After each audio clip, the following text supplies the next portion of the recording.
We're going to begin our final briefings by hearing from Professor Rosen's group, which will be talking about advancing emergency preparedness through the One Health Act of 2019. So Professor Rosen's briefer is available. Let's begin. Hello. Good morning, everyone. My name is Maya Navabi, and today I will be presenting the final briefing for HR 3771, Advancing Emergency Preparedness through One Health Act of 2019.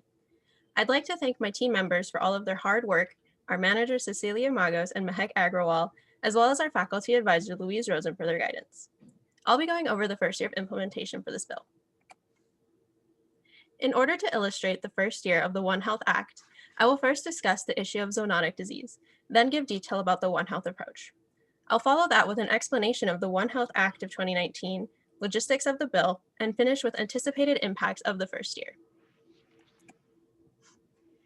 COVID-19 is an example of a zoonotic disease. A zoonotic disease develops and spreads from animals to humans and then spreads among other humans. Zoonotic disease outbreak is not uncommon and will not be slowing down anytime soon. Other common examples of zoonotic diseases are H1N1, Lyme's disease, avian flu, salmonella, MERS, and rabies. According to the CDC, 75% of new emerging diseases will be of zoonotic origin. Factors leading to increased vector pathways are the result of climate change. Activities such as deforestation and expanding human society through things like suburbanization and road development put us more at risk of disease contraction. Proximity to animals through trade for things like materials and food sources also increase the risk of zoonotic disease development. These activities all lead to increased interaction between humans and animals, which in turn increases the likelihood of a pathogen crossing between them, and then spreading between other humans. As you can see, zoonotic disease outbreaks are directly linked to ongoing and increasing anthropogenic activity.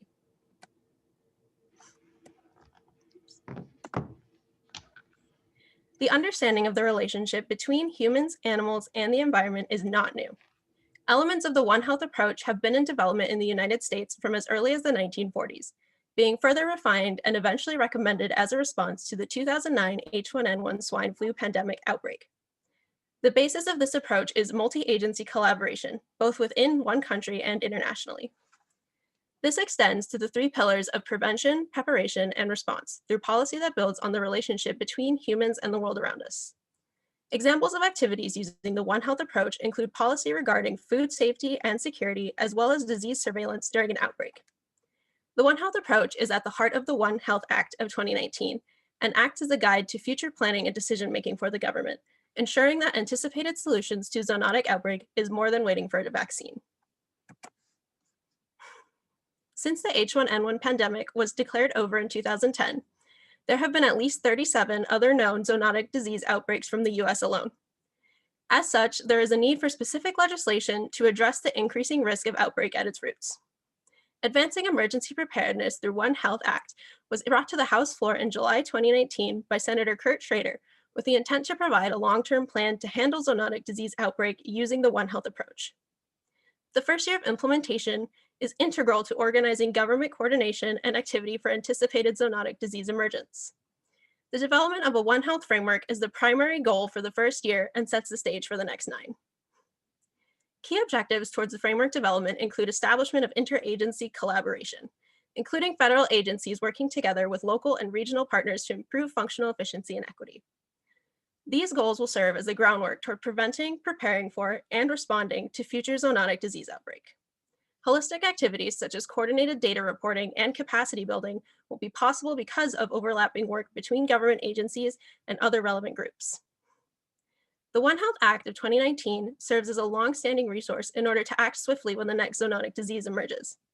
The development of the framework as the pinnacle of the first year will define the actions and capacity available for the following 9 years of implementation. To develop the One Health framework in the first year, strong and clear avenues of communication must be established.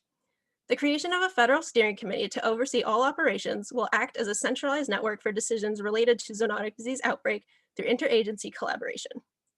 This committee will be led by the secretaries of HHS and the USDA as the 2 chairs. 9 other federal agencies with influence in spheres related to zoonotic disease prevention will be a part of the steering committee as members. Additionally, 4 permanent new hires and a contractor will be hired, including a program officer, an assistant program officer, an administrative assistant, and a financial manager as part of the administrative staff. Collaborating in the efforts of the steering committee, a performance management officer will be hired in the beginning of the 3rd quarter and will be responsible for monitoring the progress of the steering committee. Members from the steering committee departments will then designate a representative into one of 3 subcommittees dedicated to prevention, preparation, and response. These subcommittees will work together with other leadership representatives from state governments, tribal nations, medical professionals, and community leaders for the first year to achieve research, communication, and equitable planning at every level of interagency. For example, a subcommittee dedicated to response during a zoonotic disease outbreak may be tasked with planning for testing site implementation and capacity. Part of this duty is to ensure that communities that are disproportionately affected get the assistance and alleviation they need. Agencies with existing One Health capabilities, such as the CDC, could lead an operation with guidance from community leaders and financial planners to effectively respond to an outbreak. After the development of the steering committee, existing One Health activities must be identified in order to develop the framework as efficiently as possible. Program specialists serving as policy experts from existing One Health offices will perform this work for those agencies and report to their One Health directors after conducting a landscape analysis of their agency's existing efforts. In addition, they will provide recommendations for the framework's expansion. These reports will then be submitted to the committee's program officer. Agencies without a One Health office will hire a consultant at the recommendation of the Federal Steering Committee for 1 year. These consultants will be installed within each of these agencies and will perform the landscape analysis, then draft and submit a recommendation report to be delivered to the program committee officer.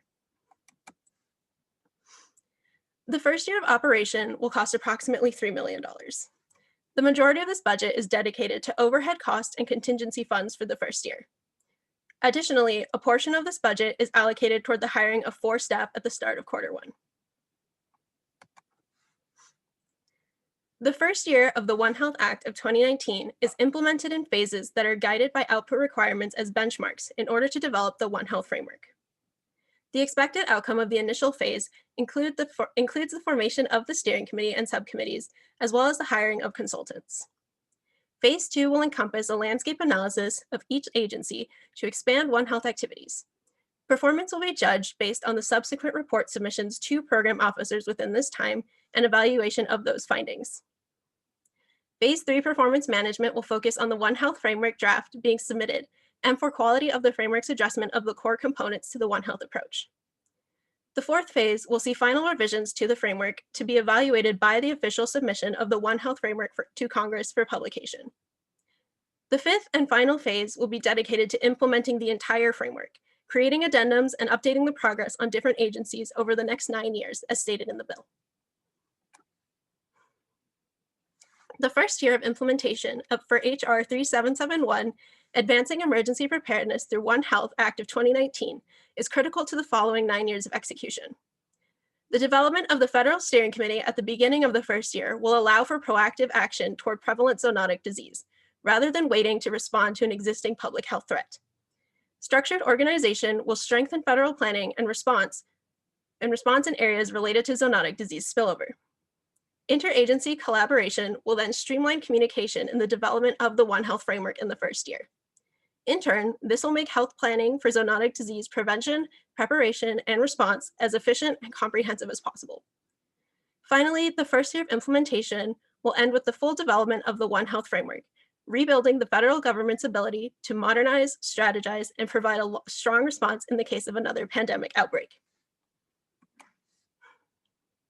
In an article co-authored by Dr. Anthony Fauci in January of this year, the importance of sustained preparedness in the face of zoonotic disease outbreak was emphasized as the world waited to see what would happen with the novel coronavirus. We have learned that 1 year of an out-of-control pandemic can push a country's infrastructure to its limits if nothing is done. The One Health Act of 2019 aims to establish protocols and guidelines to avoid more public health disasters in the long term. The first year of implementation provides the essential principles of prevention, preparation, and response for the ongoing threat of zoonotic disease. Thank you, and I can now take any questions. Thank you, Maya. Stephanie, can you recognize if people are asking questions? Yes, you guys can raise your hand and I will unmute you, or you can type it in the chat.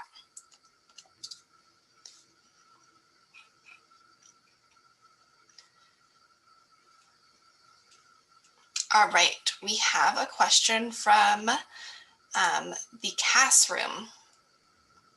Hi, Maya, this is Rachel.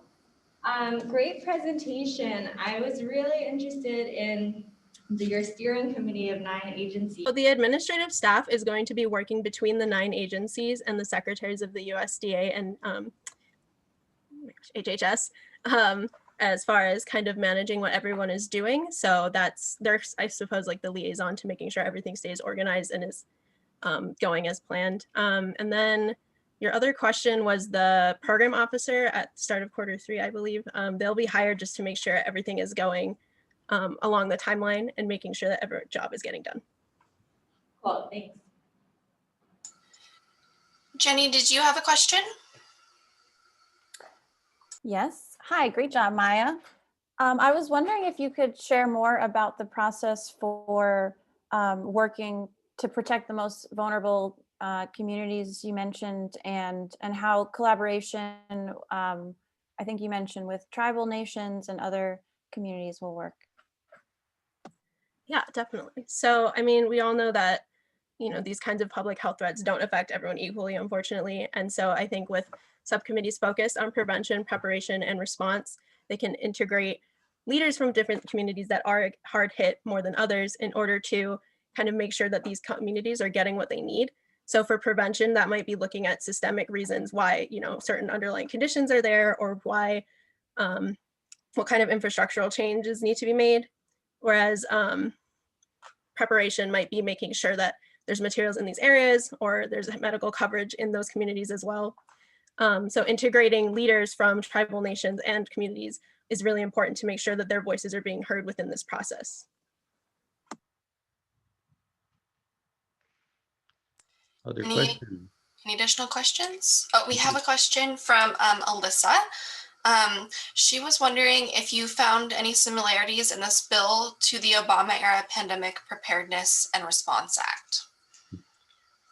Yeah, a lot of the One Health framework is actually based on how, I think particularly the US responded to the H1N1 pandemic outbreak.